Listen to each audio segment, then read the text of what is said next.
saudara, selamat pagi, selamat beribadah kepada Tuhan Yesus. Mari saya semua untuk bangkit berdiri. Mari kita sama-sama mengangkat pujian. Ku ada sebab anugerah.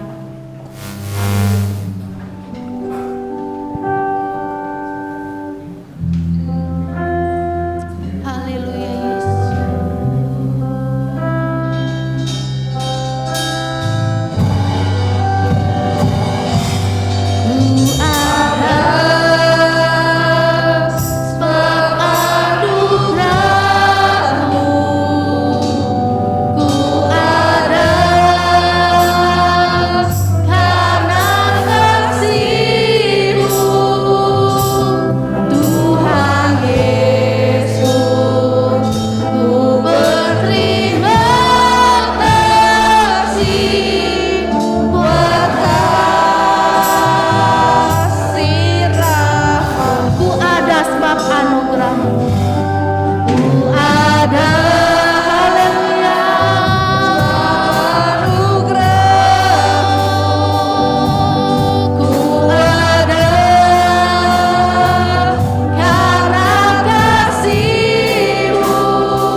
Terima kasih.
Yesus. Terima kasih ya Bapa untuk semua yang Kau berikan dalam kehidupan kami Tuhan. Kalau kami ada di tempat ini Tuhan, semuanya karena anugerah-Mu Tuhan. Terima kasih ya Bapa.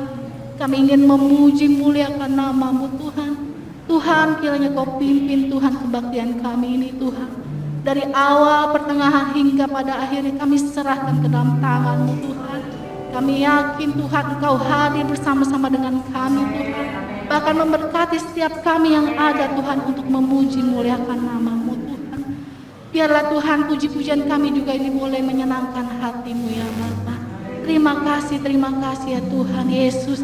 Terpuji-pujilah nama-Mu ya Tuhan. Kami serahkan semua ke dalam tangan Tuhan kami, yaitu dalam nama Tuhan Yesus Kristus. Haleluya, amin. Silakan duduk.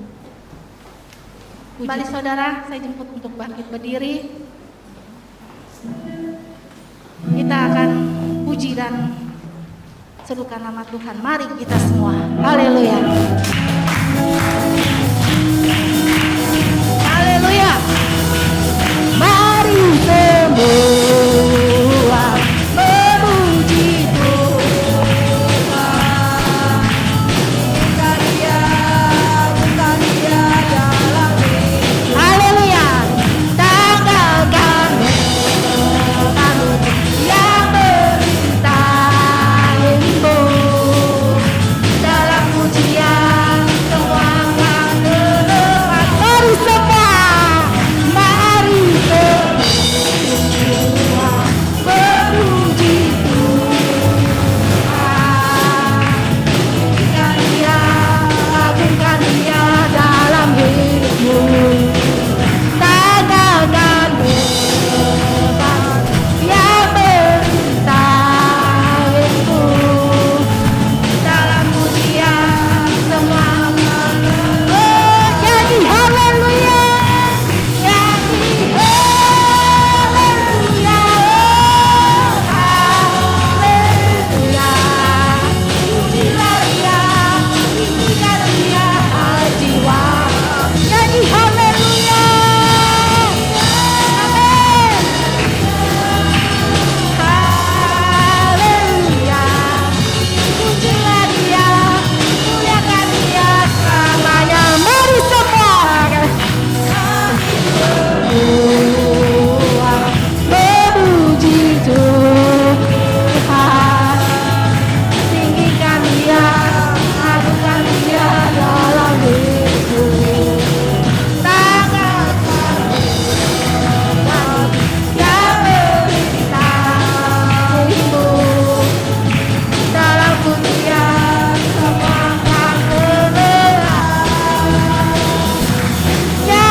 Tiba saatnya kita untuk mendengarkan firman Tuhan. Sama-sama kita angkat pujian. Yesus, Kau sungguh baik. Haleluya, haleluya. Oh, haleluya.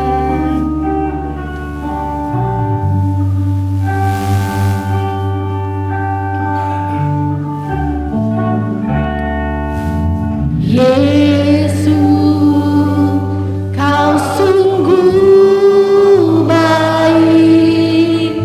Yesus, nama-Mu indah.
Hari ini kami agungkan Engkau di tempat ini Tuhan.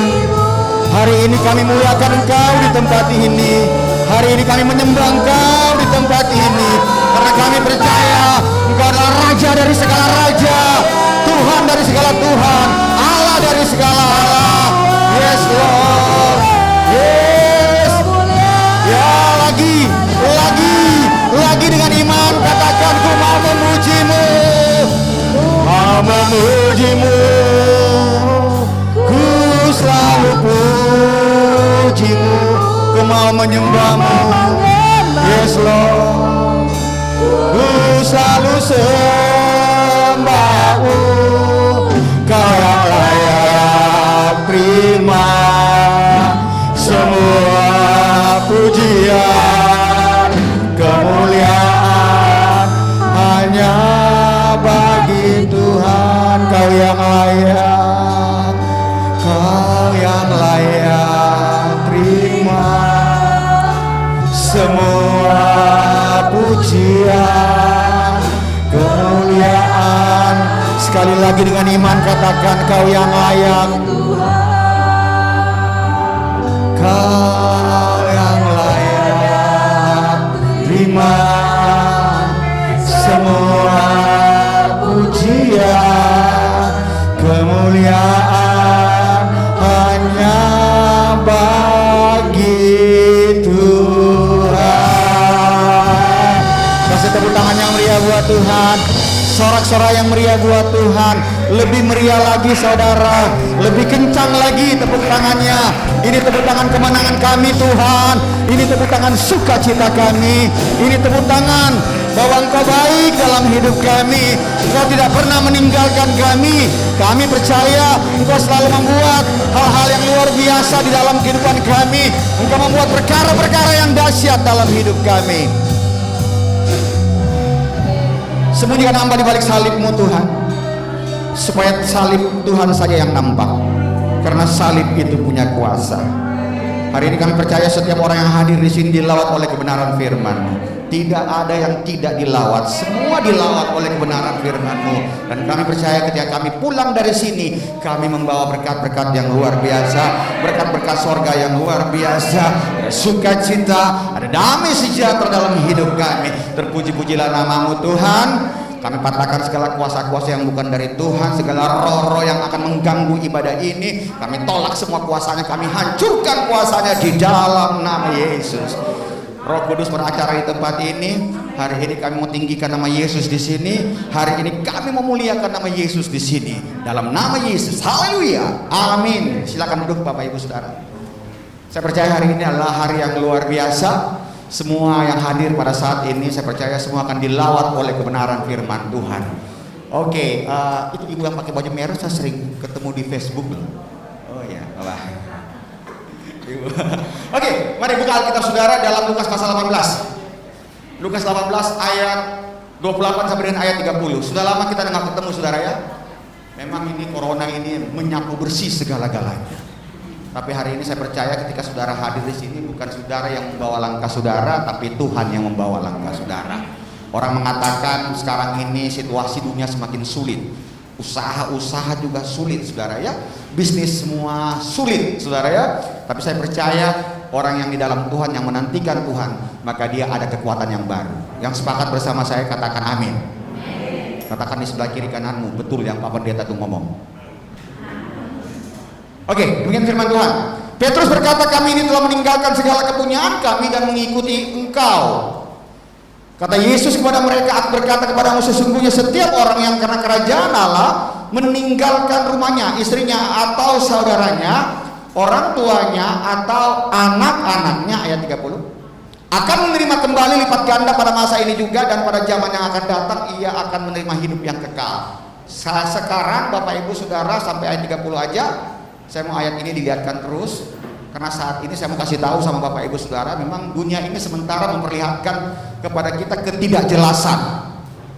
Dunia sementara memperlihatkan kepada saudara dan saya bahwa semakin hari kok ini hidup ini semakin sulit saudara ya.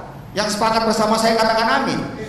Saudara bisa lihat aja di Jakarta ini semua belum benar-benar move on. Banyak usaha-usaha bisnis-bisnis yang tutup.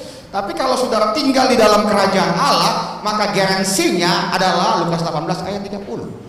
Oke, bersama saya baca ya pada hitungan yang pertama. 3, 2, 1. Akan menerima kembali lipat ganda pada masa ini juga, dan pada zaman yang akan datang ia akan menerima hidup yang kekal. Kalau Anda lihat dalam Lukas 18 ayat 28 sampai dengan ayat 30, maka ada sesuatu yang menarik di sini karena kita bicara dua hal. Pertama, kita bicara tentang kerajaan Allah, dan orang yang tinggal dalam kerajaan Allah maka akan mendapatkan hal yang seperti ini, saudara. Jadi di dalam kerajaan Allah itu luar biasa. Lukas 18 ayat 28, Petrus berkata sama Tuhan Yesus, dan dia mewakili 12 murid. Dia katakan begini, kami ini telah meninggalkan segala-galanya, lalu kami mengikuti engkau. Kira-kira kami dapat apa gitu ya. Dalam Lukas 18 ayat 28 kita track Lukas 18 ayat 28. Kami ini telah meninggalkan segala kepunyaan kami dan mengikuti engkau. Kalau boleh saya sambung, lalu kami ini dapat apa? Di dalam ayat yang ke-29 Alkitab berkata begini. Nih, 29 nih. Kata Yesus kepada mereka, aku berkata kepadamu. Terus ada kata sesungguhnya. Sesungguhnya setiap orang, menarik sekali, setiap orang, berarti firman ini berlaku up to date. Firman ini ditulis kurang lebih 2022 tahun yang lalu. Tapi begitu ketika Yesus mengatakan everyone atau setiap orang, maka firman ini berlaku sampai sekarang. Katakan amin. Karena siapapun yang mendengar firman ini akan berlaku bagi dia, saudara. Yang karena kerajaan Allah, dia tidak katakan setiap orang yang karena aku Yesus, tapi dia katakan setiap orang yang karena kerajaan Allah. Harusnya Yesus katakan setiap orang karena aku Yesus. Tapi Yesus berkata setiap orang yang karena kerajaan Allah, saudara ya. Meninggalkan rumahnya, istrinya atau saudaranya, orang tuanya atau anak-anaknya. Maka yang tadi Lukas 18 ayat 30, pada masa itu juga akan menerima kembali lipat ganda, dan pada yang masa akan datang akan mengalami kehidupan yang kekal. Nah, ini janji firman Tuhan. Ini janji firman Tuhan, Bapak Ibu Saudara. Jadi di dalam Tuhan itu, hitungan-hitungan dalam Tuhan itu, Tuhan tidak berbicara tentang kekayaan atau keuangan. Mungkin Anda bertanya, hidup berlipat ganda yang dikatakan tadi dalam Lukas 18 ayat yang ke-30. Kalau saudara lihat Lukas 18 ayat 30, bisa tampilkan lagi Lukas 18 ayat 30. Oke, Lukas 18 ayat 30, pada masa ini juga akan diberkati berkali lipat ganda, dan pada masa yang akan datang ia masuk dalam kehidupan yang kekal. Jadi kalau saudara melihat di sini, kerinduan Tuhan itu supaya saudara masuk dalam kehidupan yang kekal. Mungkin saudara berkata, tinggal dalam kerajaan Allah kan harus kita dikasih fasilitas, harus kami mendapatkan kekayaan. Ya, saya nggak berbicara tentang uang di sini, saudara ya. Dan saya berbicara di sini tentang menerima kembali lipat ganda pada masa ini juga. Apa sih yang dimaksud menerima kembali lipat ganda pada masa ini juga? Dan pada zaman yang akan datang ia akan menerima hidup yang kekal. Jadi untuk menerima hidup yang kekal itu Anda tidak punya pilihan lain. Anda akan diberkati berkali-lipat ganda. Lalu kita lihat berkali-lipat ganda maksudnya apa? Apakah berkali-lipat ganda ini bayangan saya diberkati dengan keadaan ekonomi atau keuangan? Enggak. Di bagian lain Alkitab berkata bahwa kerajaan Allah bukan terdiri dari perkataan, tapi kerajaan Allah terdiri dari kuasa. Kemudian Roma pasal 14 ayat 17, kerajaan Allah itu bukan makan dan minum, saudara. Tapi kerajaan Allah itu berbicara tentang kebenaran, sukacita, damai sejahtera yang dikerjakan oleh Roh Kudus. Jadi saya bisa lihat di sini bahwa diberkati berkali-lipat ganda itu berarti berkata bahwa Anda diberkati dengan kuasa, Anda diberkati dengan kebenaran, Anda diberkati dengan sukacita, Anda diberkati dengan damai sejahtera. Sesudah itu nanti Anda masuk di dalam kekekalan. Jadi ini merupakan suatu hubungan yang sifatnya paralel, saudara. Iya kan? Paralel. Jadi tolong jangan diartikan bahwa dalam Lukas 18 ayat 30 itu saya akan diberkati secara finansial. Tuhan tidak hitung-hitung seperti itu. Kerinduan Tuhan bukan begitu.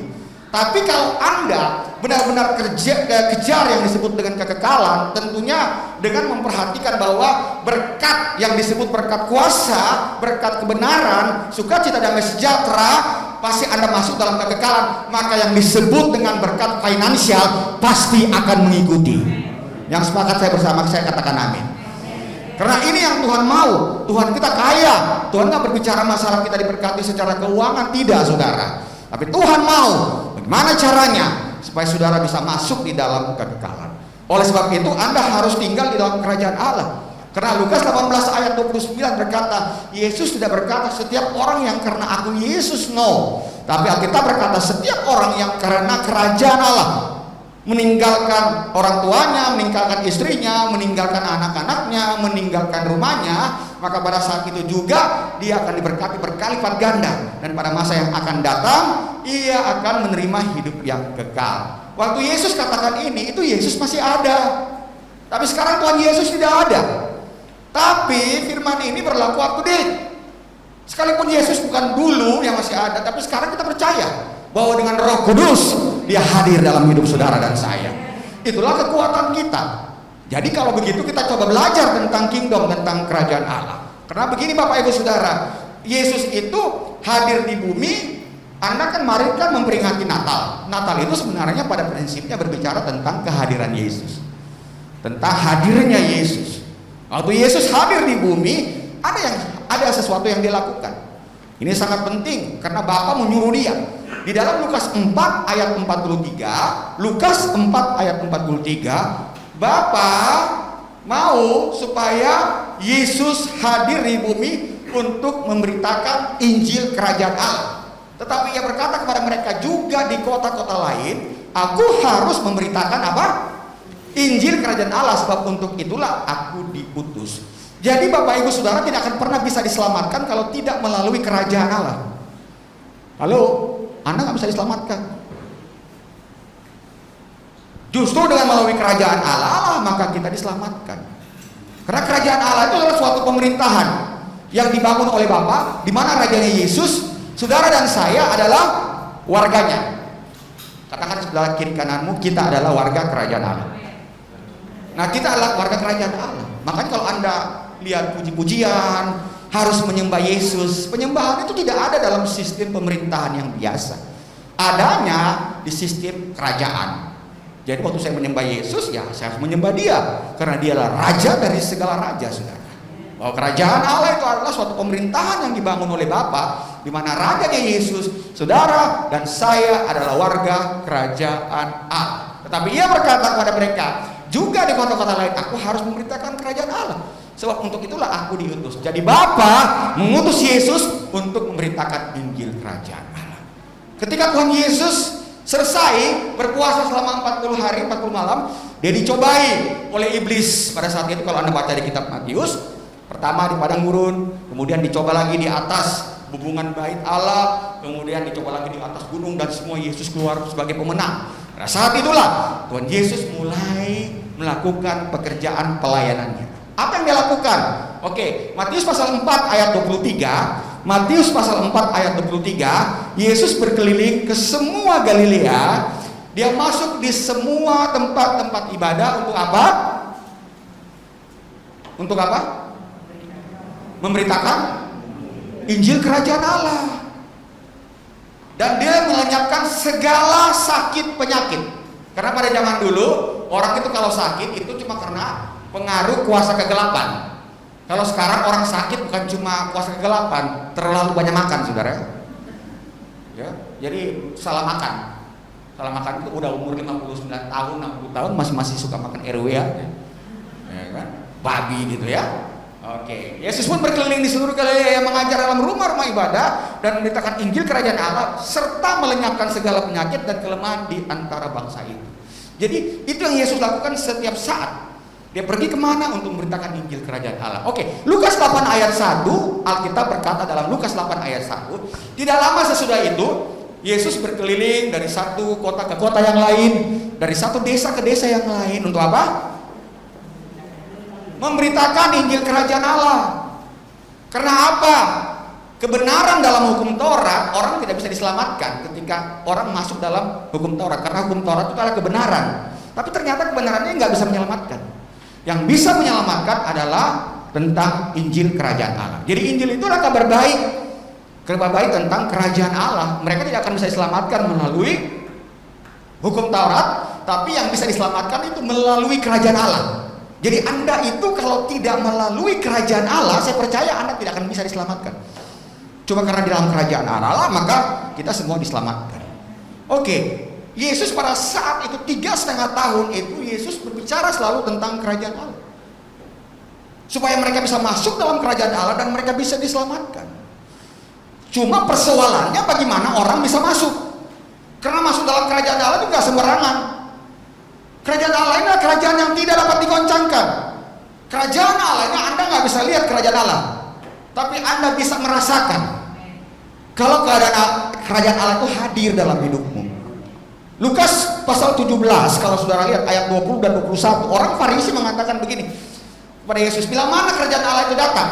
Terus Yesus katakan bahwa Kerajaan Allah itu datang bukan tanda-tanda lahiriah, seperti lihatlah ada penampakan, ada Tuhan Yesus di sana, bukan gitu.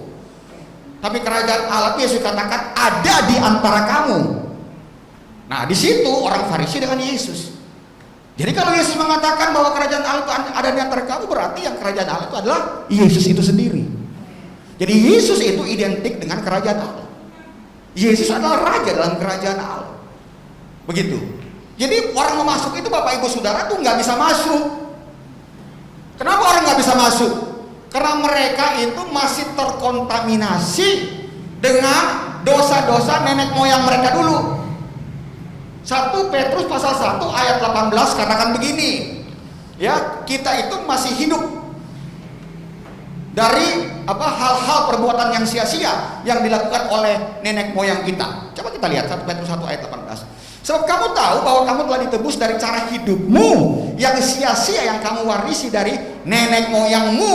Itu bukan barang yang fana, bukan pula dengan perak atau emas. Kata kunci yang ada di sini, kau hidup dari hal-hal yang sia-sia.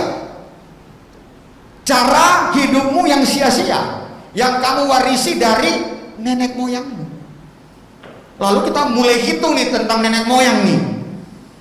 Nah, kalau kita tarik garis ke atas, kan kembalinya ke turunan Nuh, Sem, Ham, dan Yafet.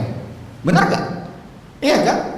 Nah, kemudian dari situ keturunan adalah bangsa-bangsa, sampai ada saudara dan saya. Tapi kalau kita bicara nenek moyang kita dulu, apa sih yang dia lakukan? Mereka bukan agama Yahudi, tapi apa yang mereka lakukan itu melanggar hukum Taurat. Misalkan mereka melakukan persinahan, hidupnya bebas gitu ya. Kemudian apalagi? Kemudian mereka menyembah patung yang berupa apapun juga. Lalu kita lihat India pasti kan seperti itu. Yunani seperti itu. China seperti itu. Di mana-mana itu seperti itu, saudara. Mereka bukan agama Yahudi, tapi apa yang mereka lakukan itu melanggar hukum Taurat, dan itu mendatangkan kekejian bagi Tuhan, sehingga mereka tuh nggak bisa masuk ke Kerajaan Allah. Orang masuk dalam Kerajaan Allah, namanya kerajaannya kan kudus, saudara. Orang itu nggak bisa masuk karena apa? Masih ada yang seperti ini. Makanya Galatia 3 ayat 13, Galatia 3 ayat 13, Alkitab berkata, Tuhan Yesus, kematian Tuhan Yesus itu menebus saudara dari kutuk hukum Taurat. Dengan jalan dia menjadi kutuk. Dia yang tidak kutuk dijadikan kutuk. Pelanggaran itu menghasilkan kutuk. Perbuatan yang sia-sia itu menghasilkan kutuk. Dan Tuhan Yesus lepaskan semua itu dengan jalan menjadi kutuk, karena ada tertulis, terkutuklah orang yang digantung di kayu salib. Firman Tuhan berkata, Kristus telah menebus kita dari kutuk hukum Taurat, dari cara hidup yang sia-sia yang kita wariskan. Oke? Dengan jalan menjadi kutuk karena kita sebab ada tertulis, terkutuklah orang yang digantung pada kayu salib. Jadi waktu orang masuk dalam Kerajaan Allah itu nggak bisa, sehingga Tuhan Yesus harus melakukan pekerjaan besar di kayu salib. Dia harus mati di kayu salib. Dia yang tidak berdosa dijadikan dosa, dia yang tidak ada kutuk dijadikan kutuk, supaya saudara bisa masuk. Kalau dia tidak lakukan itu, kita nggak bisa masuk. Artinya apa? Dia harus buat jalan masuknya di kayu salib. Itulah yang disebut dengan Injil kasih karunia, kabar baik tentang kasih karunia.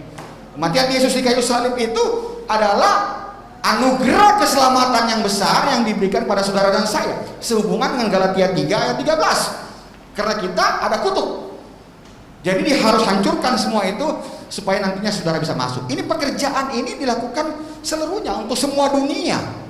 Jadi kalau saudara baca Yohanes 1 ayat 29, Yohanes 1 ayat 29, Alkitab berkata keesokan harinya Yohanes melihat Yesus dan dia berkata, lihatlah anak domba Allah yang menghapus dosa, bukan dosa manusia tapi semua dunia, saudara. Nah, itulah pekerjaan yang besar dia lakukan di kayu salib. Supaya apa? Saudara bisa masuk dalam kerajaan Allah. Karena pada prinsipnya kita nggak bisa masuk dalam kerajaan Allah kalau kita tidak diberesin dulu dosa kita. Dan dosa warisan ini, saudara, harus diberesin dulu, baru kita masuk pada saat itu dalam kerajaan Allah. Jadi inilah yang Yesus lakukan. Itu luar biasa sekali, sacrifice yang dia gunakan untuk saudara dan saya. Di tahun yang baru ini kita harus bisa melihat bagaimana Yesus itu dahsyat loh. Bagaimana dia baik dalam hidup kita. Bagaimana dia korbankan dirinya supaya saudara bisa diselamatkan. Supaya apa? Anda bisa masuk dalam kerajaan Allah. Dulu Anda kan tahu, oh Yesus mati supaya saya diselamatin. Kalau Anda baca firman, Anda semakin hari semakin tahu, oh dia mati supaya aku bisa masuk dalam kerajaan Allah. Bagaimana caranya? Ada caranya, saudara.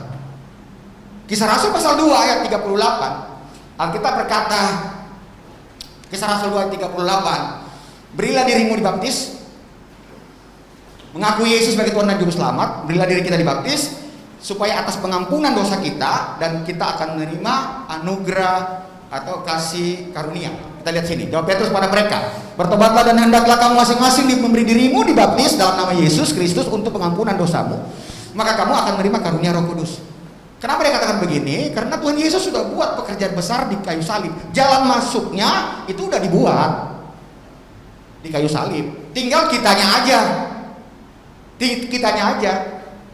Mau bertobat, menerima Tuhan Yesus sebagai Tuhan dan Juru Selamat, pengampunan dosa kita, maka kita berkata engkau akan menerima karunia Roh Kudus. Kalau Anda belajar karunia Roh Kudus ini, Anda lihat di bahasa Indonesia sehari-hari, ini berbicara tentang hadiah Roh Allah dari Allah.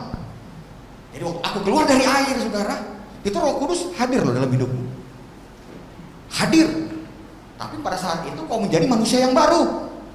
Manusia lamamu sudah ditenggelamkan, sudah disalibkan, dikuburkan kematian Kristus. Waktu Kristus bangkit, kita juga bangkit. Kita keluar dari air, kita menggunakan manusia baru kita. Manusia lama kita sudah ditenggelamkan. Sehingga Roma 6 ayat 6 dia katakan begini, kuasa dosa dalam Roma 6 ayat 6, kuasa dosa sudah tidak ada lagi dalam hidupmu.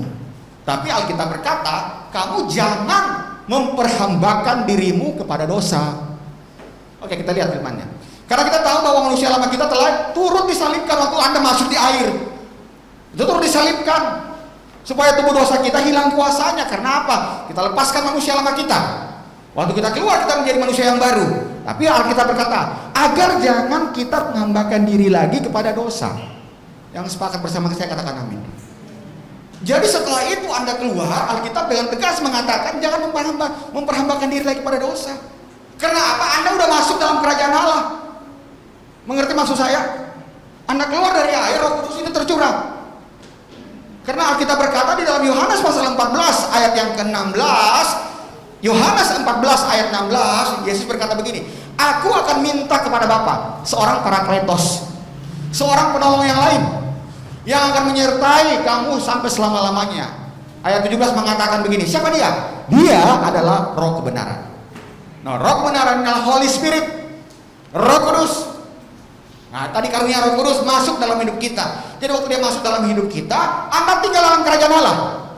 Karena Roh Kudus itu adalah perwakilan daripada Yesus. Yang sepakat bersama saya katakan amin. Katakan di sebelah kiri kananmu, Roh Kudus adalah perwakilan daripada Yesus. Soleh kiri kanan. Iya kan? Nah, berarti kalau dia masuk dalam hidup kita, Raja kerajaan Allah ini hadir dalam hidup kita.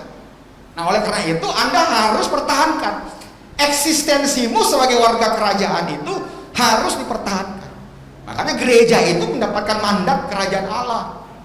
Karena kalau Anda pertahankan itu, maka diberkati berkali lipat ganda. Pertama, ada kuasa. Kuasa. Ini kuasa penting. Karena kalau Anda tidak ada kuasa, bagaimana? Anda pasti akan kalah.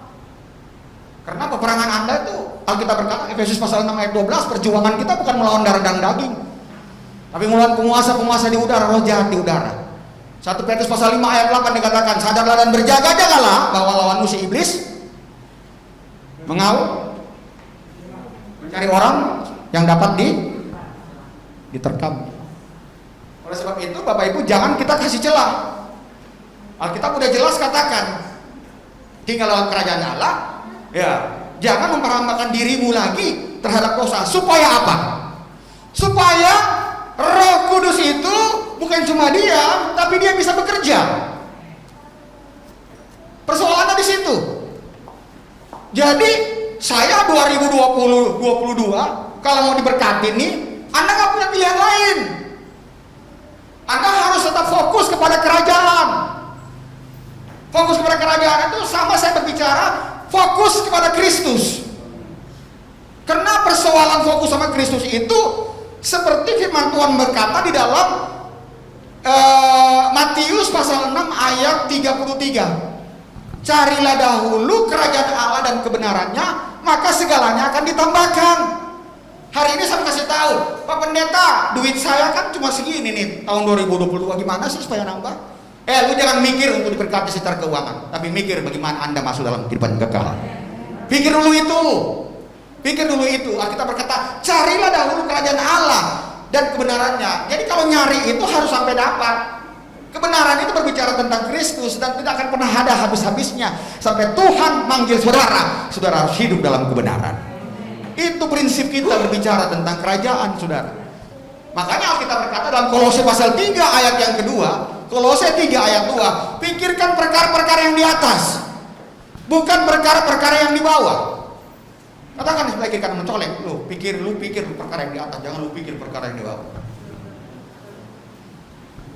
Iya dong. Bahwa kita nggak bisa pikir dunia, bumi, kita salah. Kita harus pikir dunia, bumi, karena kita tinggal di bumi. Tapi Alkitab mau tekankan kepada kita harus utamakan Tuhan dari segala-galanya. Karena dia yang mengatur segala-galanya. Dia punya duit, dia yang punya kekayaan, saudara. Dia punya kuasa. Kalau saya fokus sama dia akan memberikan respon. Anda mau mengharapkan respon dari Tuhan? Fokus sama kerajaan. Kalau Anda nggak fokus sama kerajaan, bagaimana dia mau fokus? Dia mau respon kita. Tapi kalau saya fokus sama kerajaan, itu luar biasa. Maka dia akan merespon, saudara. Kasih tepuk tangan yang meriah buat dia. Semua orang begitu. Kalau kita merespon kepada sesuatu, paling sesuatu itu memberikan respon kepada kita. Begitu juga sama kerjaan. Kalau kita fokus sama Tuhan Yesus, dia adalah Raja, maka dia akan fokus juga kepada kita. Jadi kita harus mengutamakan hal-hal di sorga. Jangan kita mengutamakan hal-hal yang di bumi. Apalagi saudara ya, COVID ini, saya mohon maaf, orang semakin hari semakin takut, saudara. Iya kan takut. Tapi Alkitab berkata loh, kalau kau fokus sama kerajaan, dia mengatur segala-galanya. Ya kan, kalau Anda sudah semakin hari lebih takut lagi, ya biasa-biasa orang Manado bilang esos mau dapat penyakit jantung. Ya, kaki besok so gula so naik ya Pak Pendeta. Pendeta mau pulang Manado. Hati-hati jangan makan banyak Pak di sana. Oke, jadi harus fokus sama kerajaan. Supaya apa? Diberkati secara berkali-kali ganda. Ada sukacita, ada damai sejahtera, itu obat loh. Ya kan, ada sukacita, ada obat loh. Jangan ada bahaya, ada sukacita. Sukacita surga. Kasih tepuk tangan dong buat Tuhan. Oke, kita mau supaya bagaimana caranya Roh Kudus ini tetap bekerja. Karena dia adalah kerajaan. Dia adalah kerajaan. Jadi Bapak Ibu sekalian, Anda harus bekerja sama-sama dia. Ini dia masuk nih. Dia masuk, lu kalau nggak kerja sama dia, ya dia diam. Kenapa kita nggak bisa kerja sama? Karena sekalipun kita sudah dibaptis, kita masih hidup di manusia lama kita. Tadi kan Alkitab berkata jelas, dia hadir. Waktu dia hadir, dia siap untuk bekerja sama. Tapi Anda nggak kasih kesempatan untuk dia bisa bekerja sama, karena Anda sekalipun sudah dibaptis dari baru, Anda masih hidup dalam dosa Anda. Terus Anda katakan, ya kan memang biasanya begitu Pak Pendeta. Saya mengerti saudara.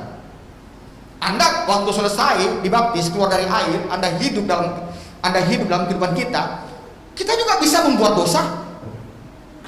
Kita bisa lakukan dosa yang tidak sengaja, kita juga bisa lakukan dosa yang sengaja. Bahkan kita nggak sadar pun juga kita bisa buat dosa loh.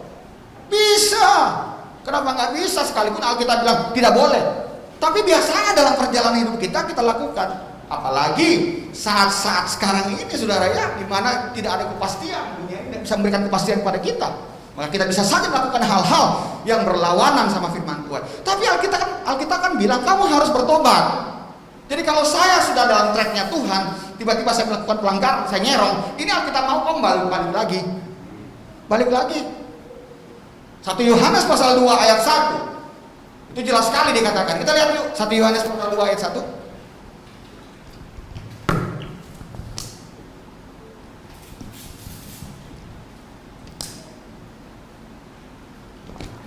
Mudah-mudahan ada mujizat. Oke, anak-anakku, hal-hal ini kutuliskan kepada kamu supaya kamu jangan sama kan Roma 6 ayat 6, kamu nggak boleh buat dosa. Tapi kan bisa saja Alkitab berkata namun jika seorang berbuat dosa, kita mempunyai apa? Seorang pengantara pada Bapa, yaitu Yesus Kristus yang adil. Jadi waktu Yesus mati, Yesus bangkit, Yesus naik ke surga, dia duduk di sebelah kanan Allah. Dia yang memperdamaikan saudara. Tapi saudara harus datang kepada dia. Oke, kita lihat ayat yang kedua. Dan ia adalah pendamaian untuk segala dosa kita. Dan bukan untuk dosa kita saja, tetapi juga untuk dosa, katakan sebelah kiri kananmu, dia pendamaian dosa seluruh dunia. Luar biasa nggak Tuhan kita? Seluruh dunia. Bukan personal, tapi seluruh dunia, saudara. Dan ia adalah pendamaian untuk segala dosa kita, dan bukan untuk dosa kita saja, tetapi juga untuk dosa seluruhnya. Dan Alkitab juga berkata, kalau kau mengaku dosamu, maka dia adalah setia dan adil. Maka dia akan menyucikan, menghapus dosa kita. Asal kita mau mengaku saja. Jangan udah tahu-tahu saudara salah, saudara nggak mau masuk dalam kebenaran. Ini yang bahaya, saudara. Karena biar bagaimana, hidup ini pilihan. Kalau sekarang ini Tuhan masih sabar, tapi kesabaran Tuhan semakin hari semakin menipis. 2 Petrus pasal 3 ayat 15 dikatakan begini, anggaplah kesabaran Tuhan adalah kesempatan bagimu untuk diselamatkan. Kita sorot 2 Petrus 3 ayat 15. Anggaplah kesabaran Tuhan kita sebagai kesempatan bagimu untuk beroleh. Jadi hari ini Tuhan masih sabar. Suatu saat ketika Tuhan tidak sabar, Anda belum bertobat, kemudian ajal memanggil saudara, maka tidak ada kata maaf. Tidak ada kata maaf. Jadi masih ada kesempatan, lakukan yang terbaik, lakukan supaya posisi kita tetap di dalam kerajaan Allah. Kalau Anda sudah tahu kebenaran, terus Anda tetap mau mencoba-coba tentang firman Tuhan, ini saya mau kasih tahu saudara, hidup zaman sekarang sama lu hidup zaman 20 tahun yang lalu beda. 20 tahun yang lalu tuh enak, saudara. Persaingan belum ada. Kalau sekarang semakin hari semakin waktunya ini sudah semakin hari, Tuhan Yesus semakin cepat akan datang. Anda nggak pernah pikir tentang COVID begini nih. Sekarang COVID ada, nggak tahu besok apa ada. Para ahli mengatakan nanti COVID hidup berteman sama kita. Saudara siap. Nah, untuk supaya saudara kuat apa? Pegangan apa saudara? Firman Tuhan tetap tinggal dalam kerajaan Allah. Kita harus lakukan. Anggaplah kesabaran Tuhan kita sebagai kesempatan bagimu untuk beroleh selamat. Jadi ini masih ada kesempatan. Kalau Anda pun tidak mau bertobat, maka Anda akan kena pasal atau ayat dalam Ibrani pasal yang ke-10 ayat 26 dan ayat 27. Kita lihat bagaimana kalau Anda mau bertobat. Oke, Ibrani 10 ayat 26 dan 27. Sebab jika kita sengaja berbuat dosa sesudah memperoleh pengetahuan tentang, ingat loh, sengaja loh. Jadi saya belum mau lagi, kita pelototin aja nih ayat. Sebab jika kita sengaja berbuat dosa sesudah memperoleh pengetahuan tentang kebenaran, Anda keluar dari air, Anda tahu tentang kebenaran, maka tidak ada lagi korban untuk menghapus, karena Tuhan Yesus sudah lakukan satu kali untuk selama-lamanya di kayu salib. Yang ada apa? Oke, kita lihat ayat 27. Ibrani 10 ayat 27, kita lihat. Tetapi yang ada ialah kematian yang mengerikan akan penghakiman, dan api yang dahsyat yang akan menghanguskan semua orang durhaka. Kalau sudah seperti ini, bagaimana Anda masuk di dalam kekekalan? Enggak. Oke, tetapi yang ada ialah kematian yang mengerikan, saudara. Jadi sekarang khotbah di akhir zaman ini, jangan khotbah yang berkat-berkat, saudara. Iya, nanti kita kemakan berkat habis kita, saudara. Kita senang-senang berkat-berkat terus, tiba-tiba. Jadi begitu. Di gereja saya nggak ada cerita berkat. Pokoknya bicara tentang dosa. Karena Tuhan mau kita hidup dalam kekudusan. Kalau Anda hidup dalam kekudusan, lihat mujizat pasti akan terjadi. Benar, luar biasa. Dalam kekudusan, Anda mengatakan kami sulit di sini. Oh, nggak usah khawatir. Tuhan mengatakan jaga kekudusan deh. Hidup dalam pemulihan, itu berarti Anda tetap tinggal di dalam kerajaan Allah. Tetapi yang ada ialah kematian yang mengerikan akan penghakiman. Saudara, penghakiman ini berbicara tentang nanti. Ketika tahta Kristus atau tahta putih, setelah kerajaan 1000 tahun, saya nggak punya waktu. Ngomong kalau saya punya waktu, berarti saya bisa sampai jam 3. Anda pasti kelaparan, saudara. Saya juga lapar, saya bisa lemas, saudara ya. Nanti kita akan ngomong. Baru orang yang mati itu dibangkitkan untuk diadili. Tetapi yang ada ya kematian yang mengerikan akan penghakiman dan api yang dahsyat yang akan menghanguskan semua orang durhaka. Saya mau kasih tahu, Anda kalau tidak mengalami rapture pada saat ketika Tuhan Yesus datang pertama kali, ini kan ceritanya gini.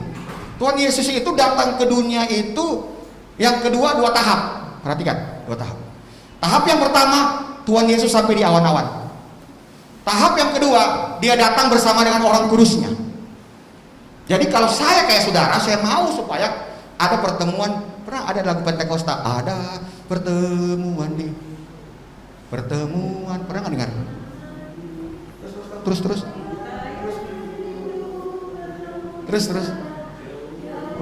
di udara, terus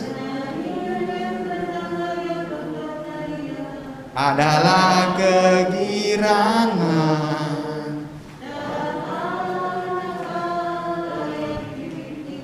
Pertemuan di udara. 1 Tesalonika 4 ayat 16. Kedatangan Tuhan Yesus yang kedua 2 tahap. Pertama sampai di awan-awan. Oke. 1 Tesalonika 4 ayat 16. 1 Tesalonika 4. Sebab pada waktu tanda diberi, yaitu pada waktu penghulu malaikat berseru dan sangkakala berbunyi, maka Tuhan sendiri akan turun dari sorga, dan mereka yang mati dalam Kristus akan lebih dahulu bangkit. Turun dari sorga itu kemana? Oke, ayat 17 kita lihat. Ayat 17, sesudah itu kita yang hidupnya masih tinggal. Nah ini nih, masih tinggal. Jadi tidak menutup kemungkinan Anda masih hidup, Tuhan datang. Oke? Sesudah itu kita yang masih tinggal akan diangkat bersama-sama dengan mereka yang mati tadi, diangkat dalam awan menyongsong Tuhan ada pertemuan di udara, pertemuan yang apa? Kita nyanyi dong. Semangat. Mau bertemu nggak? Harus semangat. Jauh di udara. Terus niat adalah kegirangan dan pertemuan di udara. Luar biasa nggak Tuhan kita Yesus? Dari sorga dia turun, dia jemput saudara di awan-awan. Kenapa saudara bergereja? Kenapa saudara hidup dalam kekudusan? Supaya ketika dia datang pertama kali, yang tahap pertama, tahap kedua, tahap pertama Anda diangkat. Anda tidak masuk masa aniaya yang besar dari antikris. Kalau Anda masuk dalam masa itu, pilihan Anda 2. Anda percaya Yesus mati, percaya antikris hidup. Sekarang aja orang ibadah susah, harus begini, harus begitu, segala macam. Ini sosialisasi. Makanya sekarang saudara harus rajin beribadah, rajin doa, saudara ya. Semua harus hidup dalam kekudusan supaya ketika sangkakala berbunyi, saudara diangkat. Ketika Tuhan Yesus datang, saudara sudah tidak ada, saudara nggak usah khawatir. Waktu saudara mati, roh, jiwa saudara ada di sorga. Tapi tubuh saudara, daging saudara, tulang saudara tidur. Nanti ketika dia sangkakala berbunyi, maka dia akan bangkit bersama-sama dengan saya yang masih hidup, diubah menjadi tubuh kemuliaan, diangkat sampai ke surga. Maka disitulah terjadi pesta perkawinan anak domba, di mana saudara benar-benar disatukan di dalam Kristus. Saudara menjadi sama seperti dia. Anda bertanya, kapan kami bisa menjadi sama bersama dengan Tuhan Yesus? Makanya sekarang jaga kekudusan, hidup dalam pemulihan. 1 Yohanes 3 ayat yang kedua, memang sekarang bisa Anda katakan, oh aku kan anak-anak Allah. Tapi Alkitab kan berkata, keadaan kita belum tentu. 1 Yohanes 3 ayat 2. Saudara-saudaraku yang kekasih, sekarang kita adalah anak-anak Allah. Tetapi belum nyata apa keadaan kita kelak. Katakan sebelah kiri kananmu, belum nyata apa keadaan kita kelak. Belum nyata, saudara. Ya Anda keluar dari air, bertobat, masuk dalam kerajaan Allah, Anda anak-anak Allah. Tapi dalam perjalanannya belum tentu. Karena kita masih punya yang disebut dengan perlombaan iman. Nah, saudara harus perhatikan. Saudara-saudaraku yang kekasih, sekarang kita adalah anak-anak Allah. Tetapi belum nyata apa keadaan kita kelak. Akan tetapi kita tahu bahwa apabila Kristus menyatakan dirinya, kita akan menjadi sama seperti Dia. Kasih tepuk tangan yang meriah buat Tuhan. Kapan Anda menjadi sama? Anda ketika Anda diangkat. Di sorga terjadi pesta perkawinan anak domba. Pesta perkawinan anak domba. Anda dipersatukan dengan Kristus, saudara. Dan Anda akan turun sebagai pasukan khusus atau pasukan kudus dari Tuhan Yesus untuk apa? Dalam tahap yang kedua, tahap kedua. Kedatangan Tuhan Yesus yang kedua, tahap kedua, dengan orang-orang kudusnya datang untuk menghajar antikris dan mendirikan kerajaan 1000 tahun. Memang kita nggak punya waktu. Saya kalau khotbah ini bisa sampai 3 jam. Saudara bisa lapar, saudara ya. Nanti kita atur waktu ya Pak Pendeta ya. Bisa, kita bikin KKR kalau perlu ya. Kasih tepuk tangan buat Tuhan. Oke, saudara-saudara yang kekasih, sekarang kita adalah anak-anak Allah, tapi belum nyata apa keadaan kita kelak. Akan tetapi kita tahu bahwa apabila Kristus menyatakan dirinya, kita akan menjadi sama seperti Dia. Jadi nggak ada pilihan lain bagi kita supaya kita fokus pada kerajaan. Tinggal dalam kerajaan Allah bukan cuma diam saja, tapi you must do it something. Do the kingdom of God until Jesus comes again. Lakukan kerajaan Allah sampai Dia datang yang kedua kali. Apa itu? Saudara perhatikan, tinggalkan manusia lamamu. Katakan sebelah kiri kanan, tinggalkan manusia lama. Katakan lagi, kau sekarang udah menjadi manusia baru. Katakan lagi, kamu nggak butuh manusia lama. Kita sekarang sudah menjadi manusia yang baru. Makanya Alkitab berkata, hidup selalu dalam pertobatan. Karena Anda tidak akan bisa masuk dalam kehidupan kasih yang sifatnya permanen kalau Anda masih hidup dalam manusia lama Anda. Oke? Hidup dalam pertobatan, hidup dalam pemulihan, hidup dalam kekudusan. Apa bisa Pak Pendeta seperti itu? Ya bisa. Makanya harus kerjasama sama Roh Kudus. Anda harus lebih fokus lagi. Kalau Anda nggak fokus, Anda tidak dapat kekuatan. Karena Tuhan kita bukan Tuhan yang mati. Tuhan kita adalah Tuhan yang hidup. Waktu kita fokus kepada Dia bisa memberikan respon. Oke? Kita percaya Tuhan kita Tuhan yang hidup. Waktu saya fokus sama Dia, maka Dia akan memberikan respon. Itulah yang menguatkan kita supaya kita berjalan untuk meninggalkan manusia lama kita. Karena kita punya kekuatan yang baru. Supaya apa? Kita bisa hidup dalam kasih. Karena dalam kerajaan Allah itu undang-undang dasar yang paling terbesar adalah kasih. Kasih di atas segala-galanya. Anda punya iman, tapi kalau tidak punya kasih, nol. Jadi harus punya kasih. Supaya Anda punya kasih dan hidup dalam kasih yang sifatnya permanen, bukan yang sifatnya temporer. Tahu nggak? Kasih yang temporer. Kalau ada uang, Pak Jeminya, senangnya bukan main. Nggak ada uang, marah-marah tuh, ngambek dan lain sebagainya itu. Jadi kalau kita punya kasih yang permanen itu lifetime, sampai kapanpun juga kita punya kasih. Nah ini yang paling penting, Karena apa? Orang itu jatuh di masalah kasih, saudara. Karena kasih itulah undang-undang dasarnya kerajaan Allah. Undang-undang dasar 45 kan kita punya undang-undang dasar 45. Kalau Anda melanggar undang-undang dasar 45, Anda bisa dihukum. Bahkan bisa kena hukuman mati. Begitu juga tentang kasih. Kalau kita melanggar kasih, tidak ada kasih, Anda jangan harap masuk dalam kekekalan. Biar Anda sudah tinggal dalam kerajaan Allah. Nah, oleh karena kita supaya punya kasih, tidak ada pilihan lain, Anda harus tinggalkan manusia lama supaya kita punya kasih yang sifatnya permanen. Suatu ketika ahli Taurat menguji Yesus. Dia katakan begini sama Tuhan Yesus dalam Lukas pasal yang ke-10 ayat 25 sampai ayat yang ke-28. Kalau Anda lihat Lukas 10 ayat 25 sampai dengan ayat 28, dia katakan begini.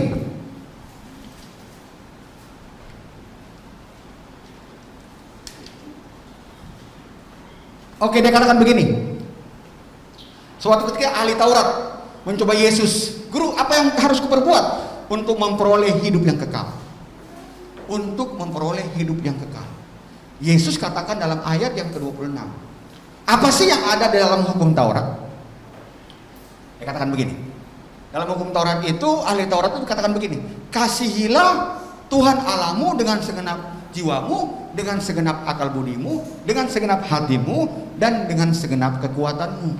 Dan kasihilah manusia seperti kau mengasihi dirimu sendiri. Kemudian selanjutnya Tuhan Yesus katakan dalam ayat yang selanjutnya, Tuhan Yesus katakan, benar, perbuatlah demikian maka engkau akan hidup. Jadi kalau akan hidup itu berbicara tentang kau akan hidup dalam kehidupan yang kekal. Jadi kasih ini sangat berperan untuk menentukan kita apakah kita masuk dalam kekekalan atau tidak. Sekalipun Anda sudah tinggal di dalam kerajaan Allah, tapi kasih ini sangat berperan, saudara. Kemudian ayat yang ke-29, nggak usah sampai sini aja, maka engkau akan hidup. Jadi persoalannya ada di kasih. Kita tahu bahwa orang ahli Taurat ini kalau mengasihi Tuhan itu luar biasa. Dia lakukan semua peraturan-peraturan agama Yahudi. Kalau dia salah untuk melakukan hukum Taurat, maka dia akan membawa korban-korban penghapus salah dan penghapus dosa dia. Jadi dia sangat mengasihi Tuhan Allahnya. Tapi bagaimana hubungannya dengan manusia? Anda masih ingat seorang perempuan, mereka katakan begini, guru, ketahuan nih berzina. Menurut hukum Musa harus dirajam sampai mati. Tuhan Yesus katakan begini, siapa yang tidak berdosa, lempar dia. Nggak ada yang berani. Jadi mereka punya hubungan antara manusia sama manusia. Itu persoalan yang ada di situ. Tidak ada kasih, saudara. Nah, Tuhan Yesus mengatakan, ini yang paling penting. Sekalipun ilmu agamamu hebat, imanmu hebat, tapi kalau kau tidak punya kasih, nol, nggak ada gunanya, saudara. Engkau tidak akan bisa masuk di dalam kekekalan. Nah, kita akan lihat sini. Kasih ini berlaku buat sebangsa kita. Kasih berlaku buat sebangsa saudara, saudara kita, dan musuh kita. Wow. Jadi terhadap musuh ini juga kita juga harus memperlihatkan kasih. Oleh karena itu, bagaimana terhadap saudara kita? Biasanya tuh saudara, kita sama saudara kita kan juga begitu. Baku jengkel gitu ya. Nggak baku ngomong. Sudah Natal 5 kali, 6 kali Natal tidak ngomong-ngomong juga. Ya kan, masih marahan begitu kan? Nah, makanya kalau saudara lihat tentang kasih ini, memang saudara harus belajar lagi bagaimana kita harus bisa memaafkan mereka. Saudara kita. Oke, penjelasan daripada ini semua Anda bisa lihat dalam Imamat pasal 19. Kita lihat Imamat pasal 19 ayat yang ke-18. Ini berbicara tentang kasih antara sesama, antara saudara-saudara kita. Apa yang kita harus lakukan? Alkitab berkata, janganlah engkau menuntut balas dan janganlah engkau menaruh dendam terhadap orang-orang sebangsamu, melainkan kasihilah sesamamu manusia seperti dirimu sendiri. Akulah Tuhan. Jadi terhadap saudara kita, kalau yang sampai sekarang masih jengkel, saya mengatakan stop, bertobat dalam nama Yesus, ya kan? Cari dia, telepon dia. Kali-kali aja saudara telepon terus dia tanya, terima kasih saudaraku. Terus dia tanya nomor rekening berapa? Lumayan SS kayak.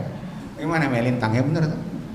Atau paling tidak dia kasih uang pulsa lah, buat beli pulsa, kan lumayan tuh. Ada paket lagi. Ya. Kan dia kan happy saudara ya. Itu sama saudara loh.